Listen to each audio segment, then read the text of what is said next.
Petit live les amis, un tout petit live.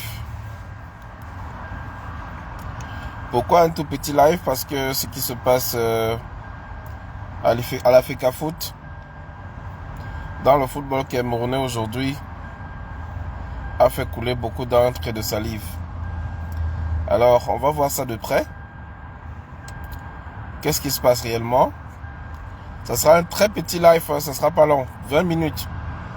On veut savoir ce qui se passe réellement. Alors, je vous laisse d'abord avec cette vidéo. Et le ministère des Sports joue là-dessus en disant quand bien même... Mais la FIFA, théoriquement, si elle intervenait vraiment, elle l'interdirait ça, puisqu'elle a toujours condamné les interventions politiques sur le plan des fédérations. À partir du moment où c'est officialisé par des accords. Partagez le direct s'il vous plaît. Ça, c'est l'analyse que RFI a fait hier. On parle ici des fake news. Les fake news qui troublent les Camerounais et finalement on ne se retrouve pas. On se demande où se trouve la vérité. Partageons le direct. Il va pas être long. Il est très court. On partage ça, on écoute. Et ensuite, on voit la conférence d'aujourd'hui et on répond aux deux questions qui ont été susmentionnées. Bien sûr. Qui est une ingérence officieuse qui relèverait presque du chantage. Je comprends l'idée. Là, si c'est administrativement admis, si c'est rentré dans les arcanes et dans les procédés, je pense pas que la... Est-ce que le président de la FIFA, est-ce que notre ami le président de la FIFA va se fâcher avec une puissante fédération? Oui, quand même, le Cameroun, ouais, c'est... Mais la FIFA, elle a parlé et c'était assez lâche finalement sa position. Franck? Ouais. Ça fait une petite vingtaine d'années que j'ai eu à côtoyer le président de la fédération camerounaise de football, Samuel Eto'o-Fils. Je ne l'ai jamais vu dans cet état-là. Alors, j'entends bien qu'il y a eu de la préméditation dans la façon de filmer et de filmer, l'acte de filmer. Et de divulguer, parce qu'elles sont montées les images. C'est allé tellement crescendo.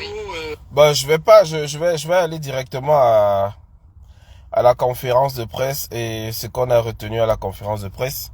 Puisque vous voulez qu'on aille à l'essentiel, alors je fais selon votre bon désir, votre bon vouloir les amis. Alors on va aller y revoir un peu ce qui s'est passé à cette fameuse conférence de presse. Je dis bonjour à tous ceux qui nous rejoignent. Très petit live pour voir exactement les enjeux.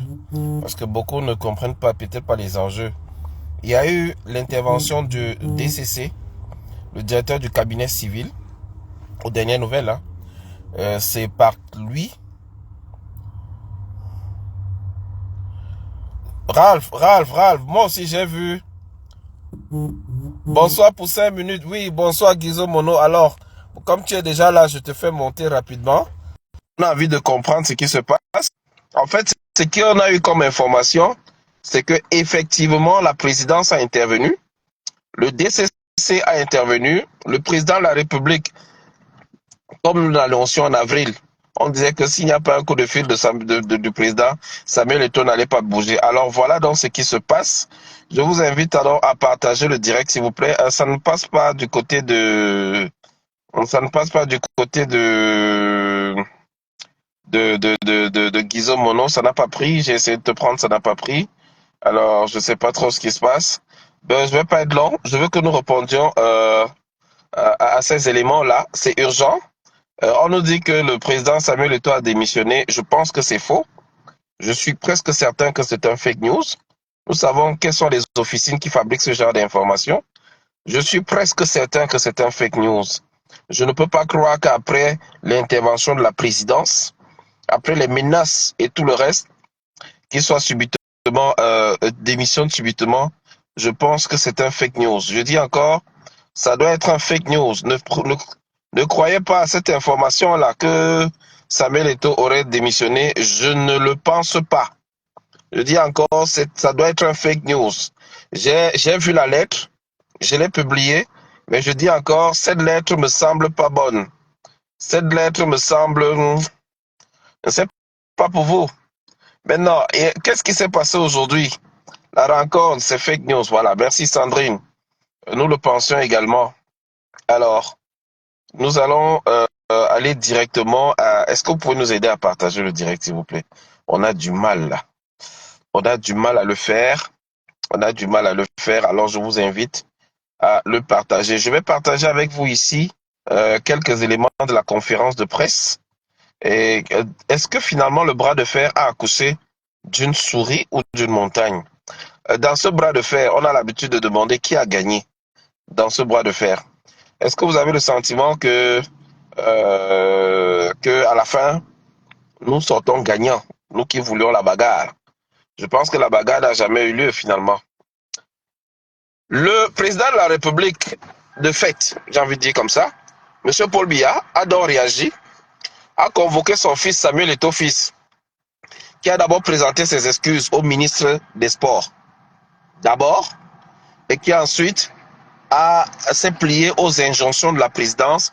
Il était question donc de rencontrer Marc Brice aujourd'hui.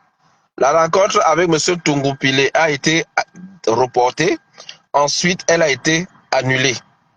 Quels sont donc les enjeux de cette tractation qui ont eu lieu dans la nuit et qui a nécessité l'intervention de la présidence de la République pour régler une affaire de football? À mon avis, si vous voulez mon avis personnel, je vous dirais que le bras de fer a été quelque chose de salué par les Camerounais. Beaucoup de Camerounais ont soutenu ce bras de fer.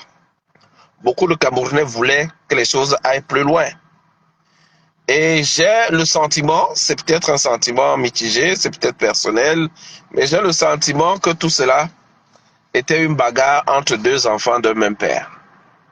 Parce que voyez-vous, il a fallu que le père réagisse pour que tout le monde se range. Guizot Mono nous dit que le changement a gagné. Le changement, c'est quel camp alors? Guizot Mono vient nous dire. Parce qu'aux dernières nouvelles, on nous dit que c'est le staff du ministère qui a été reconduit intégralement et que les autres, c'était simplement pour la photo. Aux dernières nouvelles, on nous dit que ce sont les instructions du chef de l'État qui sont respectées à la lettre et que cela expliquerait le ton très doux de Samuel Eto'o-Fils aujourd'hui lors de la conférence de presse. Et d'aucuns vont jusqu'à dire que lorsque vous rencontrez Mbankwi, vous êtes obligé de changer d'avis. Alors, que vous inspirez dans ces différentes actions? Je vous laisse donc regarder rapidement cet extrait de la conférence de presse, rapidement comme ça, parce que je pense que c'est une fake news, cette soi-disant émission.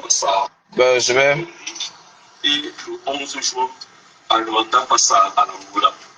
Je vais sans plus tarder donner la parole à M. le président de la Fédération camerounaise de football pour vous annoncer la nouvelle qu'il y a à vous annoncer. Bonjour à vous et merci d'être venus dans votre émission du football. D'abord, je commencerai par vous présenter parce que lors de notre première malheureuse de l'enfant, il y a eu beaucoup d'émotions. Vous savez, vous étant très important que nous, le peuple camerounais étant très important, c'est le seul intérêt qui devrait nous animer à travailler. Bon, je suis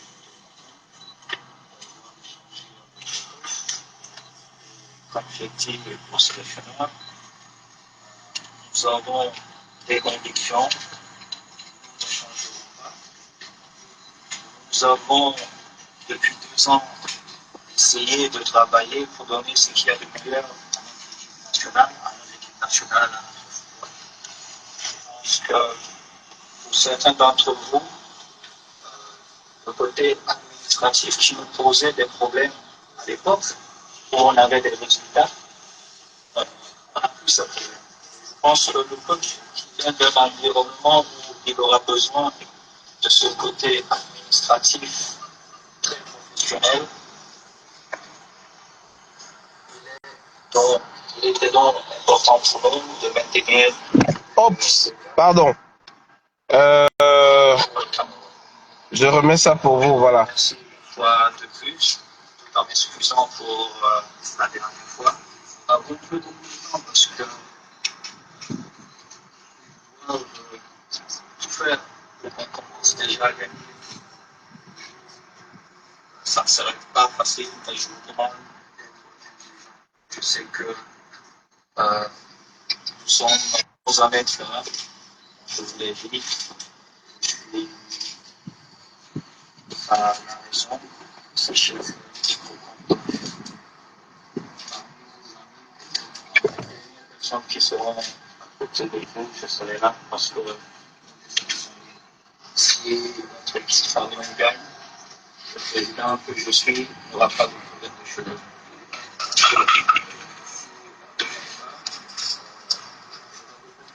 Difficile pour payer les salaires, pour faire avancer cette mission. C'est que votre mission n'est pas facile.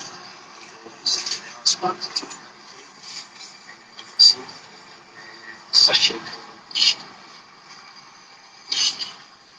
vous aurez votre soutien et que qu'elle soit moins difficile, ce qu'elle sera. Cher aîné,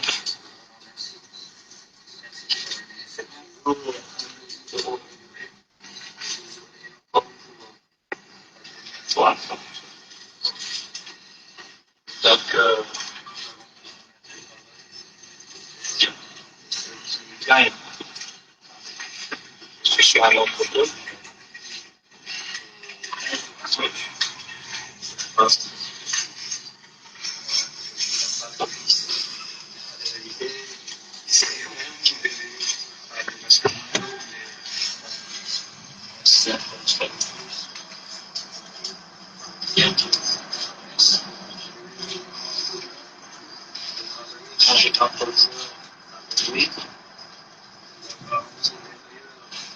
Moi, je pense que c'est une fake news. Bon, voilà.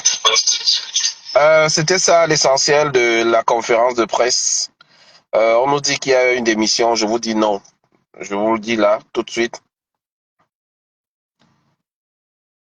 Je vous dis non, tout de suite. Ah, désolé, Guy Monod, il est obligé de partir.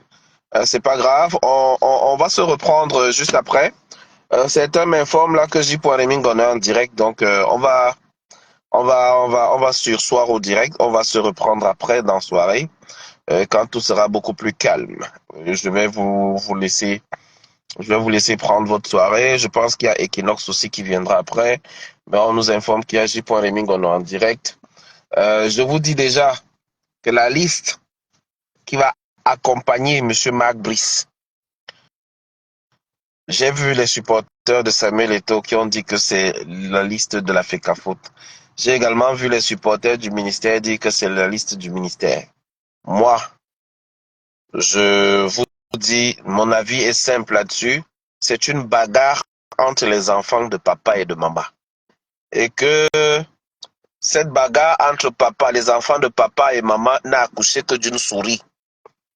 Vous avez vu le ton de Samuel Eto'o aujourd'hui? Calme, posé.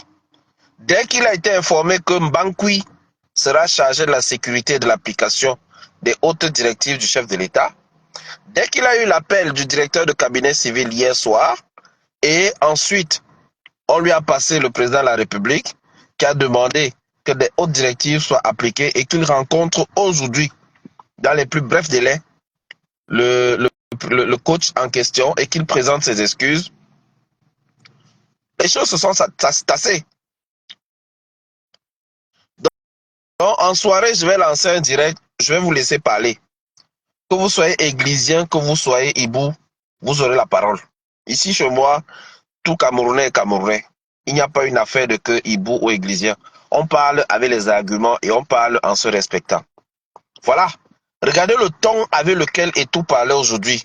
Calme. Comme un bébé. Certains sont malades qui a dit qu'on l'a giflé. Mais je pense que c'est faux aussi. Que Mbankwi allait lui rendre visite le matin à l'hôtel Hilton.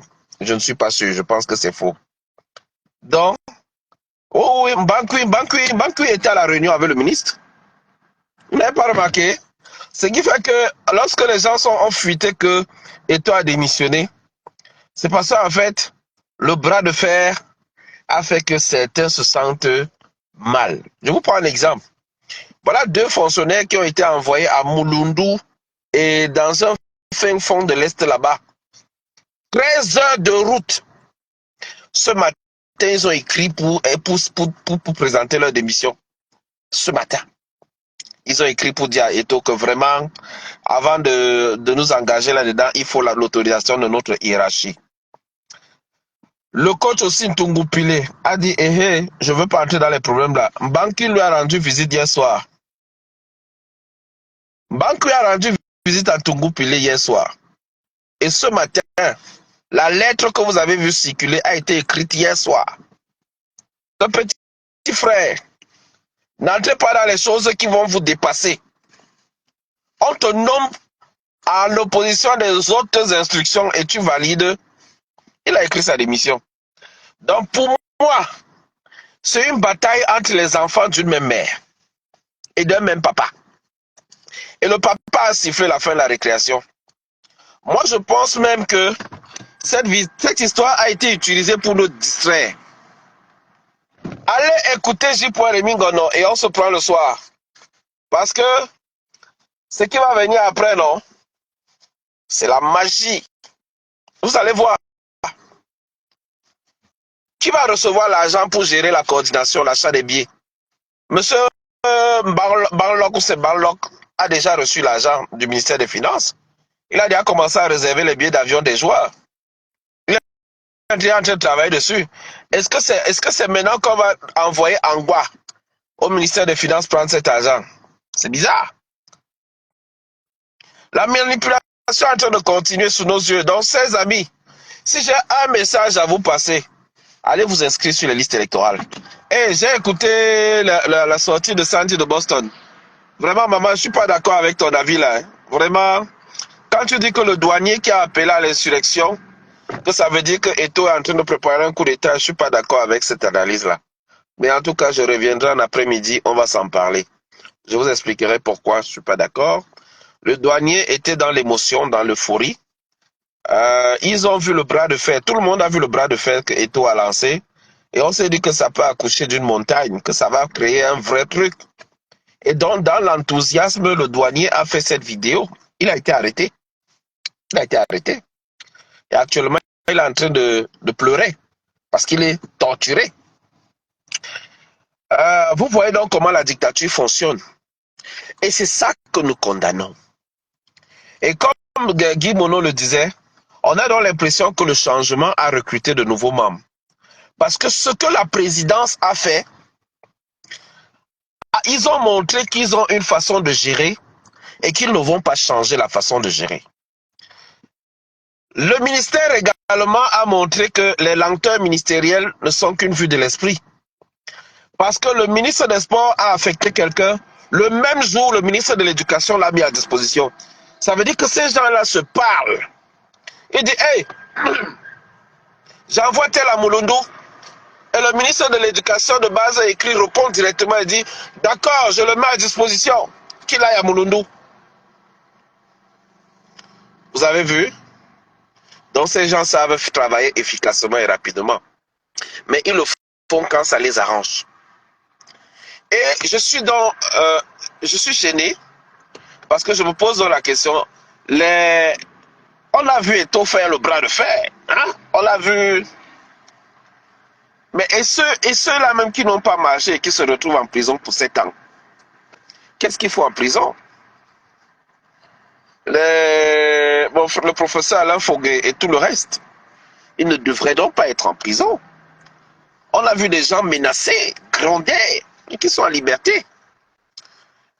Et la dictature a ses méthodes et elle ne change pas ses méthodes. Ce que vous avez observé, la bataille que vous avez observée, allez dans le Prince de Machiavel. Vous allez voir que c'est une autre façon de gouverner. Le Prince de Machiavel prenait du plaisir à voir ses sujets se battre. Le Prince de Machiavel trouvait du plaisir à affronter les uns et les autres de ses serviteurs et ça lui permettait de garder le contrôle sur l'État. Donc ce que vous voyez là est exactement une application de la méthode du Prince de Machiavel, le livre de chevet de M. Biya. Donc ça ne m'étonnerait pas que M. Biya valide les hautes instructions signées par son ministre. Ensuite, il valide la liste de Samuel Eto'o Et il crée comme ça deux animaux en rage, en colère, l'un contre l'autre, et il pourra les utiliser quand il voudra. Faites attention. Faites attention à la dictature. Ce qui est gênant dans l'histoire, c'est que soutenir l'un, les autres interprètent que vous êtes contre l'autre. Lorsque vous soutenez Eto'o, on estime que vous êtes contre le MINSEP et que Eto'o est du camp du changement. C'est faux. Je vous le dis encore. Son papa et sa maman, c'est Paul Biya et Chantal Biya. Pardon. Le reste, n'y croyez pas du tout.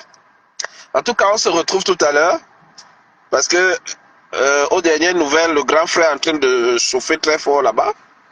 Allez-y écoutez et on se reprend tout à l'heure, juste après, parce que ma pause ne va pas être longue. Par contre, ce soir, on aura l'occasion de revenir dessus. On aura l'occasion de revenir dessus. Bonne soirée.